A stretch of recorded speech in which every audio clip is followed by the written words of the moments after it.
তুমি কি কখনো ভেবেছ কেন সিংহকে জঙ্গলের রাজা বলা হয়? এটা কি তার দেহের আকারের জন্যে? সে কি সবচেয়ে দ্রুতগামী, নাকি সে সবচেয়ে বুদ্ধিমান? আসলে কোনোটাই না। সিংহকে রাজা বানিয়েছে একটিমাত্র জিনিস, তার মানসিকতা, তার অ্যাটিটিউড। যখন সিংহ একটি হাতিকে দেখে যে তার চেয়ে অনেক বড়, অনেক শক্তিশালী, সিংহ ভয় দেখে না, সে দেখে খাবার। যখন সিংহ একটি জিরাফ দেখে যে তার থেকে অনেক উঁচু, সিংহ পিছিয়ে যায় না, সে সামনে এগিয়ে যায়। যখন সিংহ মুখোমুখি হয় বিপজ্জনক মহিষের, যার তীক্ষ্ণ শিং আর দুর্দান্ত শক্তি, সিংহ দ্বিধা করে না, সে আক্রমণ করে। কারণ সিংহ জানে আকার, শক্তি, বুদ্ধিমত্তা এগুলোর কোনো দাম নেই যদি তোমার মধ্যে সাহস না থাকে। সাহসী সেই অস্ত্র যা অসম্ভবকে সম্ভব করে তোলে। এটা শরীরের নয়, এটা মনের শক্তি। সিংহের আসল শক্তি তার বিশ্বাসে। সে বিশ্বাস করে সেই রাজা। সে রাজার মতো আচরণ করে, সে রাজার মতো চলে, এবং পুরো জঙ্গল তাকে রাজা হিসাবে মেনে নেয়।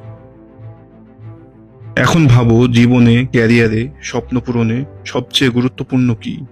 তোমার পরিবার, তোমার ডিগ্রি, নাকি তোমার পরিস্থিতি? না, সবচেয়ে গুরুত্বপূর্ণ হচ্ছে তোমার মানসিকতা। তোমাকে হতে হবে সিংহের মতো চিন্তাশীল, সিংহের মতো ধৈর্যশীল, সিংহের মতো প্রশিক্ষিত, সিংহের মতো নেতৃত্ব দিতে শিখতে হবে। সিংহের নেতৃত্বের বৈশিষ্ট্যগুলো সহজ কিন্তু দুর্দান্ত। সিংহ কখনো আতঙ্কিত হয় না, বিপদের মধ্যেও শান্ত থাকে। সিংহ তার গোষ্ঠীকে রক্ষা করে, যেভাবে একজন প্রকৃত নেতা তার টিমকে রক্ষা করে।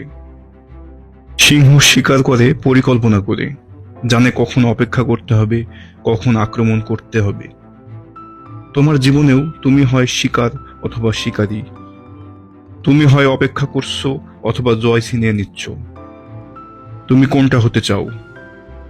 মনে রেখো, সবচেয়ে বড় হতে হবে না, সবচেয়ে দ্রুত হতে হবে না, সবচেয়ে বুদ্ধিমানও হতে হবে না, কিন্তু তোমার মধ্যে থাকতে হবে সিংহের মনোভাব, চ্যাম্পিয়নদের আগুন।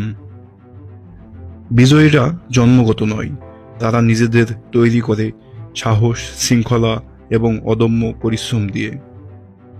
সুতরাং আজ রাত যখন পড়বে এবং কাল সকালে যখন সূর্য উঠবে, চলো সিংহের মতো, ভাবো সিংহের মতো, নেতৃত্ব দাও সিংহের মতো। আর একদিন বিশ্ব তোমার দিকে তাকিয়ে বলবে, ওই যে যাচ্ছে একজন সত্যিকারের রাজা। ধন্যবাদ ভিডিওটি শেষ পর্যন্ত দেখার জন্য। আমাদের চ্যানেলের ভিডিওগুলো ভালো লাগলে অবশ্যই লাইক, শেয়ার, সাবস্ক্রাইব করে পাশে থাকবেন।